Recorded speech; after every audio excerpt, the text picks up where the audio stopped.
ఈరోజే శ్రావణ మాసం ప్రారంభం. పైగా శ్రావణ శుక్రవారంతో కలిసి వచ్చింది. శ్రావణ మాసము అంటే లక్ష్మీదేవికి ఎంతో ప్రీతికరమైన మాసం. అందులోనూ ఈ శ్రావణ శుక్రవారం రోజు మీరు ఏమీ చేయకపోయినా ఈ కథను వింటే చాలు, జన్మల పాపాలు తొలగి కోటి జన్మల పుణ్యం వస్తుంది. మరి ఆ కథ ఏంటో ఇప్పుడు ఈ వీడియోలో తెలుసుకుందాం. ధనం మూలం ఇదం జగత్ అన్నారు పెద్దలు. అంటే ఆ ధనానికి అధిదేవత అయిన మహాలక్ష్మీదేవిని పూజిస్తే అష్టైశ్వర్యాలు భోగ భాగ్యాలు కలుగుతాయి. మరి ఎంతో విశేషమైన ఈ శ్రావణ మాసంలోని మొదటి శుక్రవారం రోజు ఈ కథను విన్నా, చదివినా, చెప్పినా, వినిపించినా సకల శుభాలు కలుగుతాయి. ఆ లక్ష్మీదేవి యొక్క అనుగ్రహం తప్పకుండా మీకు కలుగుతుంది. మరి ఆ కథ ఏంటో ఇప్పుడు ఈ వీడియోలో తెలుసుకుందాం.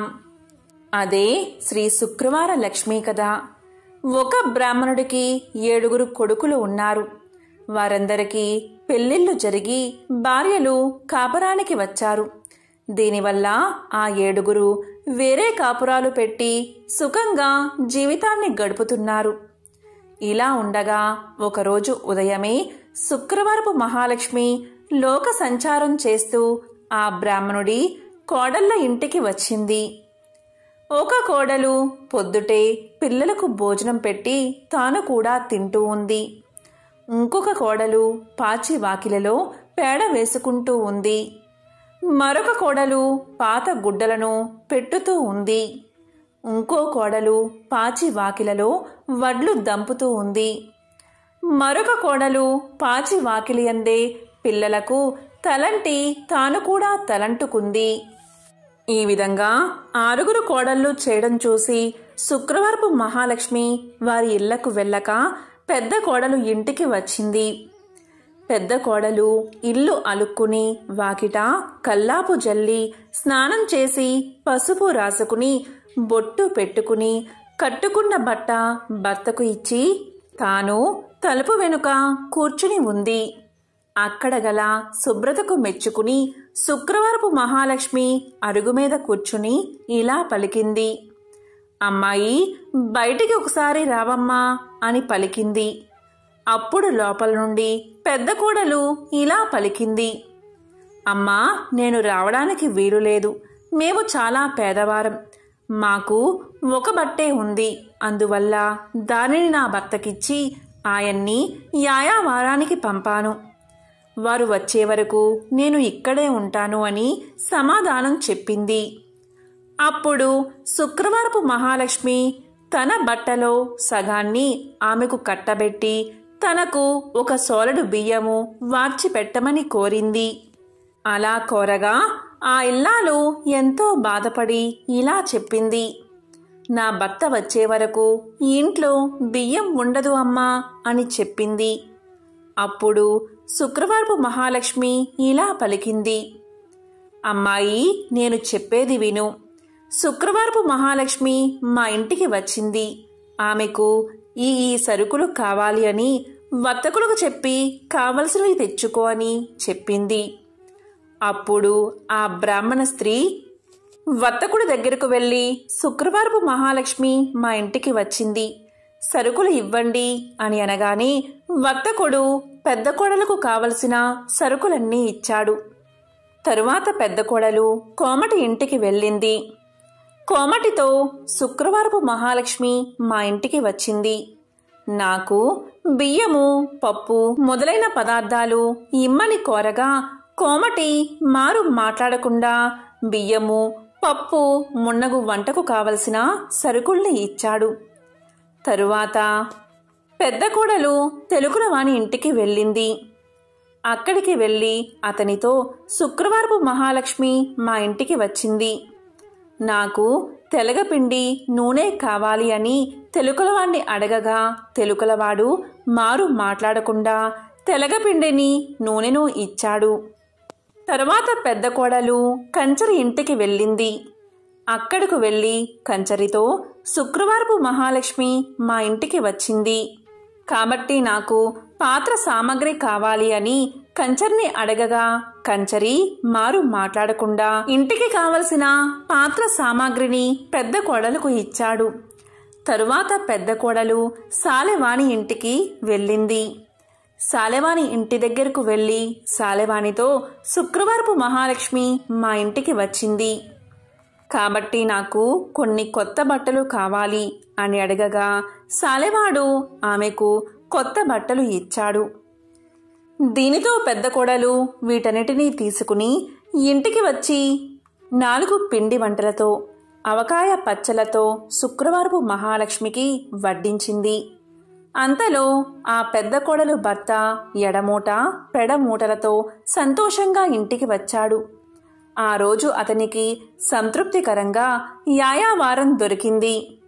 అప్పుడు పెద్ద కోడలు భర్తకు భోజనం వడ్డించగా దాన్ని తిన్న తర్వాత భర్త ఇలా అడిగాడు, ఇవన్నీ ఎక్కడ్నుంచి వచ్చాయి అని అడిగాడు. దానికి ఆమె ఇలా సమాధానం చెప్పింది, మన ఇంటికి శుక్రవారపు మహాలక్ష్మి వచ్చింది, అందుకే ఇవన్నీ దొరికాయి అని సమాధానం చెప్పింది.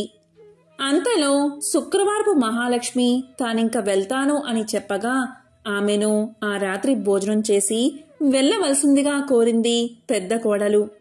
అందుకు శుక్రవారపు మహాలక్ష్మి అంగీకరించి రాత్రి భోజనం అయిన తర్వాత వెళ్తాను అని పలికింది. అప్పుడా పెద్ద కోడలు ఇలా పలికింది, అమ్మా, ఇంత చీకటిలో ఎలా వెళ్తావు? రేపటి ఉదయాన్నే నువ్వు వెళ్ళవచ్చులే అని పలికింది. అందుకు శుక్రవారపు మహాలక్ష్మి అంగీకరించి అక్కడే పడుకుని కొంత రాత్రికి లేచి తనకు కడుపు నొప్పిగా ఉన్నదని చెప్పింది. దీనివల్ల బయటకు వెళ్లి వస్తానని పలికింది. అందుకా పెద్ద కోడలు, అమ్మా, చీకటిలో వీధిలోకి వెళ్ళవద్దు కాబట్టి ఓ మూల కూర్చో అని పలికింది. మహాలక్ష్మి అలాగే 4 మూలల్లోనూ కూర్చుని తెల్లవారే వేళకు మాయమైపోయింది. పెద్ద కోడలు నిద్ర నుంచి మేల్కోగానే ఇల్లు బాగు చేసుకోవడానికి చీపుర్ని చేత పట్టుకుని గది యొక్క 4 మూలల్లోనూ చూసింది. 4 మూలల్లోనూ 4 బంగారు కుప్పలు ఉండడం చూసి పెద్ద కోడలు మహా ఆనందం పొంది భర్తకు ఆ విషయాన్ని తెలియచేసింది.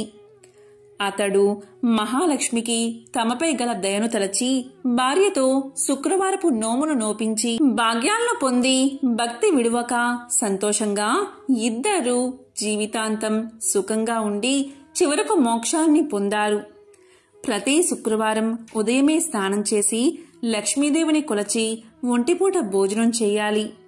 అలా 5 ఏళ్లు చేసిన తర్వాత ఒక శుక్రవారం రోజు 5 పేరంటాళ్లకు తలంటి నీళ్లు పోసి భోజనం పెట్టి 5 రవికెల గుడ్డలను దక్షిణ తాంబూలాలతో ఇవ్వాలి. పద్ధతి తప్పినా ఫలం తప్పదు. పూర్వం ఒకసారి నారద మహర్షి వైకుంఠానికి వెళ్లి శ్రీ మహావిష్ణువును దర్శనం చేసుకుని ఒక మాట ఇలా అడుగుతాడు, ఓ నారాయణ, ఈ సమస్త సృష్టి అంతటినీ మీరే సృష్టించారు కదా, అలాగే సృష్టితో పాటు మనుషులను సమస్త జీవుల్లో కూడా మీరే సృష్టించారు. మీరు సృష్టించిన మనుషులలో అత్యంత ధనవంతులుగా భాగ్యవంతులుగా సిరి సంపదలతో కొంతమంది తులతూగుతూ ఉన్నారు. మరి కొంతమంది ఏమీ తినడానికి తిండి లేక కటిక దరిద్రాన్ని పేదరికాన్ని అనుభవిస్తూ ఉన్నారు. మనుషులంతా మీ సృష్టే కదా, మరి వారిలో కొంతమందికి కఠిన దరిద్రాన్ని మరి కొంతమంది అష్ట ఐశ్వర్యాలను ఎందుకు అనుభవిస్తున్నారు అని అడిగాడు. ఆ మాటలు విన్నా శ్రీహరి చిరునవ్వు నవ్వి నారదునితో ఇలా పలికాడు, నారద, కీర్తి ప్రతిష్టలకు సిరి సంపదలకు అధిదేవత మహాలక్ష్మీదేవి. ఏ ఇంట్లో అయితే లక్ష్మీదేవి ప్రవేశిస్తుందో వారు కుబేర సమానులుగా ధన సంపదలని కీర్తి ప్రతిష్టలను ధనాన్ని సంపాదించుకుని భోగభాగ్యాలు అనుభవిస్తూ జీవిస్తూ ఉంటారు. అలా కాకుండా లక్ష్మీదేవి బదులు అలక్ష్మి అంటే జ్యేష్ఠాదేవి ఎవరి ఇంట్లో అయితే ప్రవేశిస్తుందో అలాంటి వారు కటిక పేదరికంతో పాటు దుఃఖం దారిద్ర్యం అనుభవిస్తూ జీవితాంతం కష్టాలతో జీవిస్తారని చెప్పగానే నారదుడు ఇలా పలికాడు, మరి స్వామి, లక్ష్మీదేవి మన ఇంట్లోకి రావాలి అంటే ఏం చెయ్యాలి అని అడుగుతాడు. అప్పుడు శ్రీ మహావిష్ణువు ఇలా సమాధానం చెప్తాడు, నారదా, లక్ష్మీదేవి మన ఇంటికి రావాలంటే మనం ఏం చెయ్యాలో వివరించే ఒక కథను నీకు వివరిస్తాను.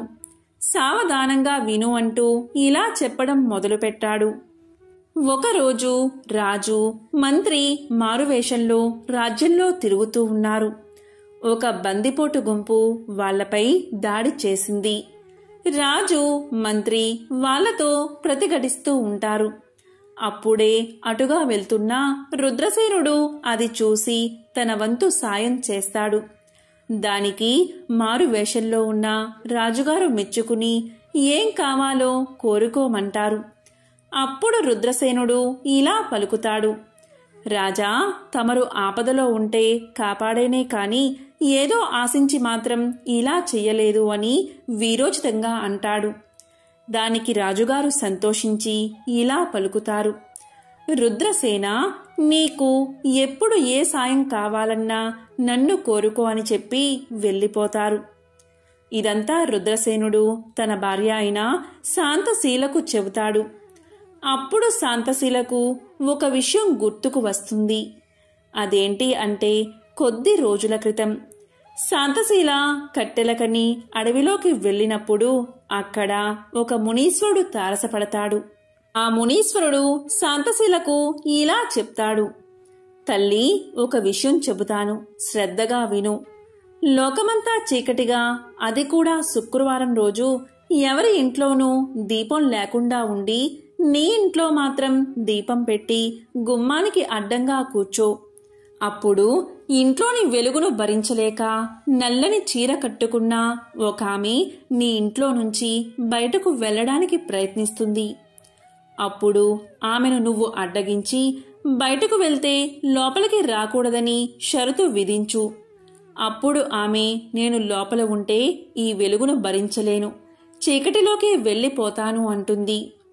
అదే సమయంలో ఇంకొక ఆమె పట్టు పీతాంబరాలతో, దగదగా మెరిసే నగలతో ఇంట్లోకి ప్రవేశించడానికి ప్రయత్నిస్తుంది. ఆమెని కూడా నువ్వు అడ్డగించి లోపలికి వెళ్తే బయటకు వెళ్ళకూడదు అని షరతు విధించు. అప్పుడు ఆమె, బయటి చీకటిని భరించలేను అని చెప్పి లోపలికి వెళ్ళిపోతాను అంటుంది. ఆమె ఇంట్లోకి ప్రవేశించగానే నీవు ఐశ్వర్యవంతురాలు అవుతావు అని మునీశ్వరుడు చెప్పింది గుర్తుకు వస్తుంది శాంతశీలకు. ఈ విషయాన్ని శాంతశీల భర్త అయిన రుద్రసేనుడికి తెలియచేస్తుంది. భర్త అనుమతి తీసుకుని రాజు వద్దకు వెళ్తుంది శాంతశీల. తాను ఎవరో చెప్పి ఇలా ప్రార్థిస్తుంది, రాజా, వచ్చే శుక్రవారం రాజ్యంలో ఎవరి ఇంట్లోనూ దీపం పెట్టకుండా ఉండేలా చూడండి. ఇదే నా మనవి అని కోరుతుంది. వెంటనే రాజు ఆమె కోరిక మేరకు రాజ్యంలో ఎవరూ శుక్రవారం రోజు దీపం పెట్టకూడదని చాటింపు వేయిస్తాడు. శుక్రవారం రోజు సాయంత్రం శాంతశీల దీపాన్ని వెలిగిస్తుంది. రాజ్యంలోని ఎవరూ కూడా ఆ సమయంలో దీపాన్ని వెలిగించరు. అప్పుడు లక్ష్మీదేవి నగర సంచారం చేస్తూ నగరంలో ఎవరూ కూడా దీపం వెలిగించకుండా ఉండడం చూసి శాంతశీల ఇంట్లో దీపం వెలుగుతూ ఉండడం చూసి ఎంతో సంతోషిస్తుంది. ఇక శాంతశీల ఇంట్లో దీపారాధన చేయగానే నల్లని వస్త్రాలు ధరించి చింపిర జుట్టుతో ఒక ఆవిడ ఇంట్లో నుంచి బయటకు వచ్చి ఇలా పలుకుతుంది, నేను ఈ దీపం వెలుగులో ఉండలేను కాబట్టి బయటకు వెళ్ళిపోతాను అని పలుకుతుంది. దానికి శాంతశీల ఇలా అంటుంది, నీవు ఒకసారి ఇంట్లో నుంచి బయటకు వెళ్తే మళ్లీ తిరిగి ఇంట్లోకి రానని మాట ఇవ్వు అని అడుగుతుంది. దానికి జ్యేష్ఠాదేవి ఇలా పలుకుతుంది, ఈ ఇంట్లో దీపం వెలుగుతూ ఉన్నంతసేపు నేను ఈ ఇంట్లోకి రాను అని మాట ఇచ్చి బయటకు వెళ్ళిపోతుంది. ఆవిడే ఆ లక్ష్మి. ఆ తరువాత పట్టు పీతాంబరాలు ధరించి నవరత్నాలు పొదిగిన బంగారు ఆభరణాలు ధరించి దివ్య మంగళ స్వరూపంతో దగదగా మెరిసిపోతూ ఒక ఆవిడ గుమ్మం దగ్గరకు వచ్చి ఇలా పలుకుతుంది. నేను ఈ చీకటిలో ఉండలేను, కనుక మీ ఇంట్లో వెలుగుతున్న దీపపు వెలుగులో ఉంటాను, నన్ను లోపలికి వెళ్ళనివ్వు అని అడుగుతుంది. అప్పుడు శాంతశీల ఆవిడతో ఇలా అంటుంది. అమ్మా, ఒకసారి లోపలికి వస్తే మళ్ళీ బయటకు వెళ్ళను అని మాట ఇవ్వు అని అడుగుతుంది. దానికి ఆవిడ ఇలా పలుకుతుంది. నీ ఇంట్లో సాయం సమయంలో దీపం ఉన్నంత వరకు నేను బయటకు వెళ్ళను అని శాంతశీలకు మాట ఇచ్చి ఇంట్లోకి ప్రవేశిస్తుంది. ఆవిడే శ్రీ మహాలక్ష్మీదేవి. ఇంట్లో ఉన్న జ్యేష్ఠాదేవి బయటకు వెళ్లిపోయి లక్ష్మీదేవి ఇంట్లోకి వచ్చిన వెంటనే శాంతశీల ఐశ్వర్యాలు పొందుతుంది. కాని శుక్రవారం రోజు ఎవరి ఇంట్లోనూ దీపం పెట్టకుండా రాజుగారితో ఆజ్ఞ వేయించినందుకు చాలా బాధపడుతూ ఉంటుంది శాంతశీల. అప్పుడు శాంతశీల లక్ష్మీదేవిని ప్రార్థించగా లక్ష్మీదేవి ప్రసన్నురాలై ఇలా పలుకుతుంది. ఇకపై ప్రతి శుక్రవారం సంధ్యా సమయంలో దీపం పెడతారో వారందరికీ వాళ్ళ ఇళ్లకు నేను వస్తాను అని వరాన్ని ప్రసాదిస్తుంది. ఎవరైతే ప్రతి శుక్రవారం సంధ్యా సమయంలో తప్పకుండా దీపాన్ని వెలిగిస్తారో వారు శ్రీ మహాలక్ష్మి కరుణా కటాక్షాలకు పాత్రులు అవుతారు అని శాంతశీల కథను మహావిష్ణువు నారదునికి తెలియచేశాడు. ఈ కథంతా విన్న నారదుడు ఇలా పలికాడు. ఇంట్లో ఉన్న జ్యేష్ఠాదేవిని ఎలా బయటకు పంపాలో, లక్ష్మీదేవిని ఇంట్లోకి ఎలా ఆహ్వానించాలో తెలుసుకుని లక్ష్మీదేవి ఎలాంటి స్థానాల్లో కొలువై ఉంటుందో చెప్పమని కోరాడు. అప్పుడు శ్రీ మహావిష్ణువు ఇలా సమాధానం చెప్పాడు. నారదా, శ్రద్ధగా విను. లక్ష్మీదేవి అనుగ్రహం పొందాలి అంటే ఆ తల్లికి ఇష్టమైనట్లుగా నడుచుకోవాల్సి ఉంటుంది. పాలు, కుంకుమ, పశువు, గోవు, ధనం, ధాన్యం అమ్మకు ఇష్టమైనవి. ఇవే లక్ష్మీ స్థానాలు. అందువల్ల ఎప్పుడూ వాటిని నిర్లక్ష్యం చేయకూడదు. వాటి విషయంలో భక్తి శ్రద్ధలతో వ్యవహరిస్తూ ఉండాలి. శ్రీహరి దివ్య చరిత్ర పారాయణం చేసే చోట, శ్రీహరిని భక్తిగా గానం చేసే చోట, సాలగ్రామం, తులసి, శంఖధ్వని ఉన్న చోట లక్ష్మీదేవి నివాసం ఉంటుంది. అంతేకాదు, భక్తులను, పిల్లలను, పండితులను, విద్యావేత్తలను, మహిళలను ఆదరించే చోట, ఇల్లు శుభ్రంగా ఉండి ప్రశాంత వాతావరణం ఉన్న చోట లక్ష్మి స్థిర నివాసం ఉంటుంది. లక్ష్మీదేవి చంచల స్వభావం కలది కాబట్టి బాగా పొద్దుపోయే వరకు నిద్రించకూడదు. ఇళ్లల్లో సాయం సంధ్య వేళల్లో నిద్రించేవారి ఇంట లక్ష్మీదేవి ఉండదు. కష్టపడకుండా కాలాన్ని వృధా చేసే ఇళ్లల్లో లక్ష్మీదేవి ఉండదు.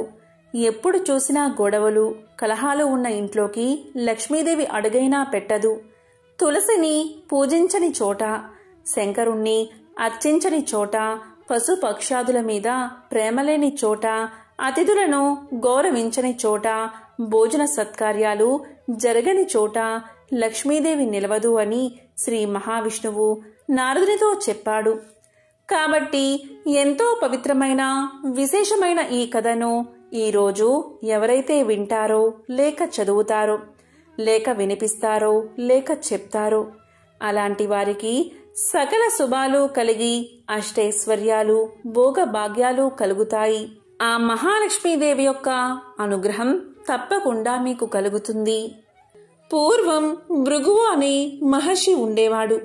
మహా తపస్శాలి, వేదాంగ పరాయణుడు. అతనుకు ఒకసారి బిడ్డలు కలగాలి అనే కోరిక కలిగింది. అంటే సంతానం కావాలి అనే కోరిక కలిగింది. దాంతో భృగువు పరాశక్తి గురించి తపస్సు చేయడం మొదలుపెట్టాడు. రోజులు, నెలలు, సంవత్సరాలు గడిచాయి. అయినా భృగువు తపస్సు మానలేదు. ఆయన తపస్సుకు పరాశక్తి ఎంతగానో సంతోషించి ప్రత్యక్షమైంది. పరాశక్తి భృగు మహర్షితో, ఓ మహర్షి, నీకేం కావాలో కోరుకో. నీ తపస్సుకు నేను ఎంతగానో సంతోషించాను అని అన్నది. దానికి భృగు మహర్షి, అమ్మా, నాకు సంతానం కావాలి. కళారూపాలైన బిడ్డలు నాకు కావాలి అని అభ్యర్థించాడు. దాంతో తదాస్తు అంది అమ్మవారు. అమ్మవారి వరానికి ఫలితంగా అమృతకళ, మృతకళ అనే 2 శిశువులు జన్మించారు. పెద్దదైన మృతకళకు జ్యేష్ఠ అని పేరు పెట్టాడు భృగువు. చిన్నదైన అమృతకళకు లక్ష్మి అనే పేరు పెట్టాడు. అన్నదమ్ముల ఆత్మీయతలు చిన్నతనాలలోనూ, అప్పాచెల్లెళ్ళ అనురాగాలు పెద్దతనంలోనూ అనే సామెత ఉండనే ఉంది కదా. అదేవిధంగా లక్ష్మీదేవి, జ్యేష్ఠాదేవులిద్దరూ ప్రతి క్షణం అనుక్షణం కలహించుకుని ఉండేవారు. ఈమె ఉంటే ఆమె ఉండేది కాదు, ఆమె వస్తుంది అంటే ఈమె ఉండేది కాదు. ఈ విధంగా ఒకరికొకరికి అస్సలు పడేది కాదు. ఇలా ఉండగా లక్ష్మీదేవి శ్రీ మహావిష్ణువును ప్రేమించింది. ఇది తెలిసిన జ్యేష్ఠాదేవి తాను కూడా విష్ణువునే పెళ్లాడతాను అంది. కానీ విష్ణువు మాత్రం లక్ష్మిని మాత్రమే మనువాడతాను అన్నాడు. అది తెలిసిన జ్యేష్ఠాదేవి చెల్లులైన లక్ష్మీదేవిని సముద్రంలో బ్రతకమని శపించింది. దీంతో అమృతకళ అయిన లక్ష్మీదేవి సముద్రగతం కావడంతో జ్యేష్ఠాదేవి ఈ భూమిని అంతా ఆక్రమించుకుంది. ఎప్పుడైతే లక్ష్మీదేవి భూమి మీద లేదో అప్పట్నుంచే జీవకళ నశించిపోయింది. జ్యేష్ఠాదేవి వల్ల భూమి అంతా చావు అంటే మృతకళ వ్యాపించింది. సృష్టి స్తంభించసాగింది. ప్రకృతి అంతా గందరగోళంగా తయారైంది. అప్పుడు బ్రహ్మాది దేవతలందరూ కలిసి వైకుంఠానికి చేరుకున్నారు. విష్ణువును ప్రార్థించారు. లోకంలో అనేకానేక బీభత్సాలు జరుగుతున్నాయి, నీవే దీనికి మార్గం తెలియచేయాలి అని విష్ణువును ప్రార్థించారు బ్రహ్మాది దేవతలు. అప్పుడు విష్ణుమూర్తి, ఓ బ్రహ్మాది దేవతలారా, ఈ విషయంలో నేనేమీ చెయ్యలేను. మీరు వెంటనే భృగు మహర్షిని ఆశ్రయించండి, అతనే తగిన పరిష్కారాన్ని మీకు తెలియజేస్తాడు అని తెలియజేశాడు విష్ణుమూర్తి. దాంతో బ్రహ్మాది దేవతలంతా భృగు మహర్షిని ఆశ్రయించారు. తమను ఈ ప్రకృతి వైపరీత్యాల నుంచి కాపాడమని వేడుకున్నారు. అప్పుడు భృగువు ఎంతో కోపంతో పెద్ద కూతురు అయిన జ్యేష్ఠాదేవిని భూమిని వదిలి వెళ్లి పొమ్మన్నాడు. కాని జ్యేష్ఠాదేవి తండ్రి మాటను తిరస్కరించింది. విష్ణువుకు భూమి అంటే ప్రేమ కాబట్టి భూమిని వదలను అంది. భూమి మీద తనకు ప్రత్యేక స్థలం చూపించమంది. దీంతో భృగువు విష్ణువును సలహా అడిగాడు. అప్పుడు విష్ణుమూర్తి పూత కాపులేని వృక్షజాతిని జ్యేష్ఠాపరం చెయ్యమని సలహా ఇచ్చాడు. అందుకు ఉదాహరణగా చేరువలోని రావి చెట్టును చూపించి దాని మొదట్లో కూర్చోమని చెప్పమన్నాడు. అప్పుడు భృగు మహర్షి అలాగే చేశాడు. అందుకు అంగీకరించింది జ్యేష్ఠాదేవి. రావి చెట్టు కిందకి చేరింది. అది మొదలు రావి చెట్టు ఎవ్వరూ తాకరానిదయ్యింది. జ్యేష్ఠాదేవి రావి చెట్టులోకి ప్రవేశించగానే సృష్టి మరలా ప్రారంభమయ్యింది. అయినా భూమి మీద కళ మాత్రం లేదు. లక్ష్మీదేవి సముద్రపరం అవడం వల్ల భూమి మీద కళాకాంతులు లేకపోయాయి. అందుకే సముద్రంలో పడిన అమృతకళ అయిన లక్ష్మిని బయటకు తేవాలి అనుకున్నారు. అమృతం కోసం క్షీరసాగరాన్ని మదించిన సమయంలో లక్ష్మీదేవి సముద్రం నుండి బయటకు వచ్చింది. తానున్న చోట తన అక్క ఉండకూడదని, ఆమె ఉండే చోటుకు తాను వెళ్ళను అని ఒప్పందం చేయించుకుని లక్ష్మీదేవి సముద్రం నుండి వచ్చి విష్ణువును వివాహం చేసుకుంది.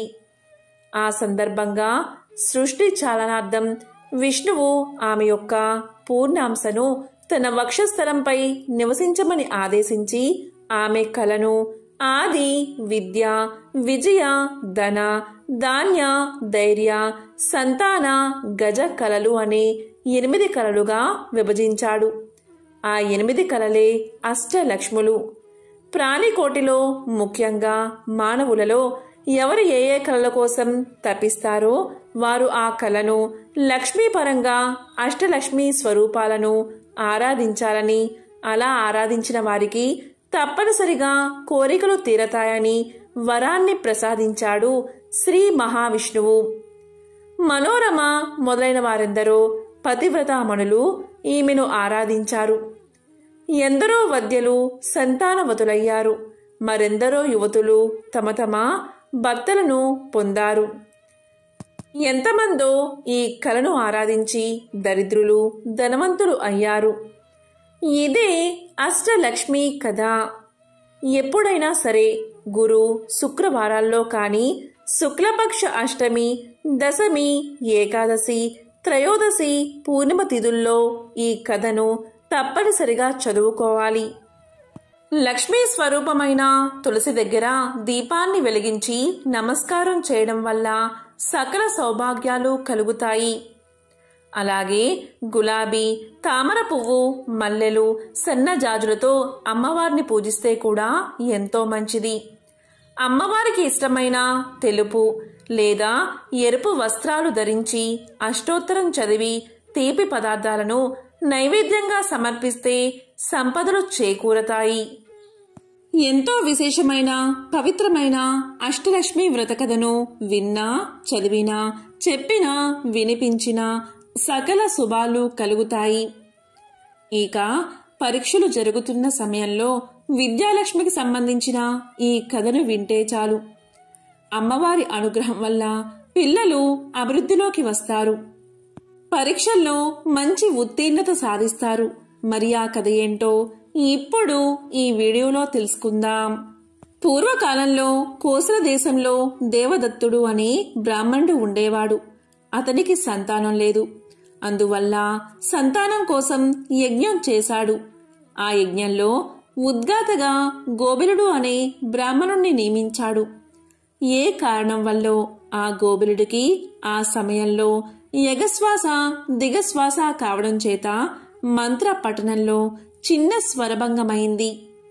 అందుకు దేవదత్తుడు కోపగించి, ఓరి గోబిలా, సంతానార్థమై శవనం చేస్తూ ఉండగా స్వరభంగం చేశావేమిటి అని కసురుకున్నాడు. అందుకు అలిగిన గోబిలుడు, ఇంత కోపిష్టివాడికి యజ్ఞం ఎందుకు? స్వరభంగమైతే ప్రాయశ్చిత్తం చేసుకోవచ్చు. అంతేకాని యజ్ఞ దీక్షలో ఉండి ఉద్గాతపై కోపగించడం మహాపాపం. నీకీ జన్మలో కొడుకు పుట్టినా పుట్టుగాక, వాడు విద్యారహితుడై మూర్ఖుడవుగాక అని శపించాడు. దీనితో దేవదత్తుడు భయపడిపోయాడు. గోబిలుడు అతన్ని శపించాడు కాని శాపం తిప్పే శక్తి తనకు లేదు అన్నాడు. యజ్ఞం ముగిసిపోయింది. యజ్ఞఫలంగా దేవదత్తుడికి కొడుకు పుట్టాడు. వాడికి ఉతత్యుడు అనే పేరు పెట్టుకున్నాడు దేవదత్తుడు. కాని శాపం కారణంగా అతడు వట్టి మూర్ఖుడు, మూగవాడు అయిపోయాడు. మాట్లాడలేడు, చదువు అబ్బలేదు, ఏదీ అర్థం చేసుకోలేడు. విద్యలేని వారిని ఎవ్వరూ గౌరవించరు కదా, అందులోనూ బ్రాహ్మణులు అసలే గౌరవించరు.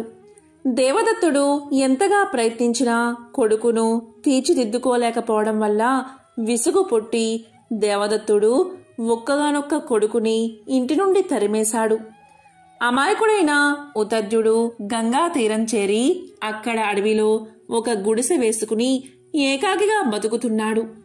చదువు రానందుకు, పుట్టకముందే శాపం పట్టినందుకు, అయినవారు తరిమేసినందుకు ఎంతగానో ఏడుస్తూ ఉన్నాడు. ఒకరోజు ఒక ఋషి ఆ గుడిసె వద్ద నుండి పోతూ లోనుండి వస్తున్న ఉతద్యుని రోదన ధ్వనికి ఆశ్చర్యపడి లోపలికి వెళ్లి అతన్ని పలకరించాడు. అప్పుడు ఉతత్యుడు తన కష్టాన్ని తెలుపుకున్నాడు ఋషికి. ఆ మాత్రానికి 2 గంటల కాలం పట్టింది. అతని స్థితికి ఋషి హృదయం కరిగింది. అతనికి ధైర్యం చెప్పి, నాయనా, విద్యాలక్ష్మిని పూజించు అన్నాడు. తనకేవీ తెలియదు అన్నాడు ఉతద్యుడు. అది నిజమే కదా. అందువల్లే ఆ ఋషి విద్యాలక్ష్మిని తనే ప్రార్థించాడు. ఈ అమాయకుణ్ణి అనుగ్రహించు అమ్మా అని వేడుకున్నాడు. ఉతద్యుడు ఊ ఊ అని ఏడుస్తున్నాడు. దానికి ఋషి, ఓయి, ఊ ఊ అని ఏడుస్తావెందుకు, ఏ ఏ అని ఏడు అని కసిరి వెళ్ళిపోయాడు. వెంటనే ఉతద్యుడు ఊ ఊ అండం మాని ఏ ఏ అని ఏడవడం మొదలుపెట్టాడు. ఆ అమ్మవారి లీల అనంతం. ఎవరిని ఎలా అనుగ్రహిస్తుందో ఎవరికి తెలుసు? పరాశక్తి యొక్క ఏకాక్షర బీజమే ఏకారం. అది ఉతద్యుని ఏడుపులో అర్ధ బిందుమైనది. ఉతద్యుడు ఋషి ప్రోక్తమట్లు మనసులో విద్యాలక్ష్మిని తలుచుకుంటూ ఏడుస్తూనే ఉన్నాడు. కాలం దొర్లిపోతుంది. క్రమక్రమంగా అతనికి లోక విషయాలు ఎరుకపడసాగాయి. అతనిలో మేధ అభివృద్ధి సాగినది. అతని ఆలోచనలే పూజా సర్వస్వంగా, అతని కన్నీరే పాదాభిషేక ద్రవంగా, అతని ఓ ఏలే జపంగా స్వీకరించింది అమ్మవారు, విద్యాలక్ష్మి అమ్మవారు. కాని తన అభివృద్ధి కూడా అతనికి తెలిసి వచ్చేటట్లు లేదు. ఇలా ఉండగా ఒకరోజు ఒక దెబ్బతిన్న లేడీ రివ్వున వచ్చి ఉతద్యుని గుడిసెలో దాక్కుంది. అది చూశాడు ఉతద్యుడు. లేడీ పిల్లే కదా అని దాన్నేమీ చేయలేదు. తాను మాత్రం గుడిసె బయటకు వచ్చి కూర్చున్నాడు. అంతలోని ఒక వేటగాడు విల్లమ్ములతో అక్కడికి వచ్చాడు. వచ్చి ఉతద్యుణ్ణి చూసి, అయ్యా, బ్రాహ్మణ్లాగా ఉన్నావు. అసత్యమాడకూడదు సుమా. నీవు చెప్పింది సత్యమే అని నేను నమ్ముతాను. కాబట్టి నిజమే చెప్పు. నేను వేటాడిన లేడీ ఇటుగా వచ్చిందా? దాన్ని నువ్వు చూసావా? ఎటు వెళ్ళిందో, ఎక్కడికి వెళ్ళిందో సత్యాన్ని చెప్పు అన్నాడు. వేట లేకపోతే నా సంసారం ఆకలితో చనిపోతుంది అన్నాడు వేటగాడు. ఉతద్యుడు ధర్మ సంకటంలో పడ్డాడు. అబద్ధమాడకూడదు. నిజం చెప్తే లేడీ చనిపోతుంది, చెప్పకపోతే బోయువాని సంసారం పోతుంది అని బాధపడుతూ, ఇలాంటి సమస్య పరిష్కరించడానికి నాకు చదువు లేదు కదా అని లోపలే బాధపడుతూ ఉంటే శ్రీ విద్యాలక్ష్మి దయవల్ల టక్కున అతనికి ఒక శ్లోకం వచ్చింది. అప్పుడు అతను ఇలా అన్నాడు. యా పశ్యతి నా సా బ్రూతే, యా బ్రూతే సా నా పశ్యతి. ఆహో వ్యాధః స్వకారార్థీన్ కిం పృచ్ఛసి పునః పునః. ఓ బోయవాడా, దేనినైనా చూడగలిగిన వాడికి, అంటే కన్నులకు మాట్లాడే శక్తి లేదు. మాట్లాడేదానికి అంటే నోటికి చూసే శక్తి లేదు. ఓ బోయవాడా, నేనేదో నా ధ్యానంలో ఉండగా నువ్వెందుకు నన్ను లేడు కోసం పదే పదే అడుగుతావు అని ఈ శ్లోకం అర్థం. తక్షణమే అదృశ్య దేవతలు సత్యం సత్యం అన్నారు. అతనికి సత్యవ్రతుడు అనే బిరుదు ఇచ్చారు. బోయవాడు అతనికి నమస్కారం చేసి వెళ్ళిపోయి అతని గురించి పట్టణంలో చెప్పసాగాడు.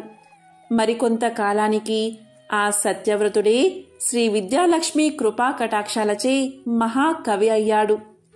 ఈ శ్రీ విద్యాలక్ష్మి యొక్క ప్రభావాన్ని ఎవరైతే చదువుతారో, లేక వింటారో, లేక వినిపిస్తారో వారికి ఆ అమ్మవారి యొక్క కటాక్షం తప్పకుండా కలుగుతుంది. ఎంతో పవిత్రమైన విశేషమైన ఈ కథను విన్నా, చదివినా, చెప్పినా, వినిపించినా జన్మల పాపాలు తొలగి కోటి జన్మల పుణ్యం వస్తుంది. సకల శుభాలు కలుగుతాయి. ఓం శ్రీ మహాలక్ష్మియే నమః. ఓం శ్రీ మాత్రే నమః.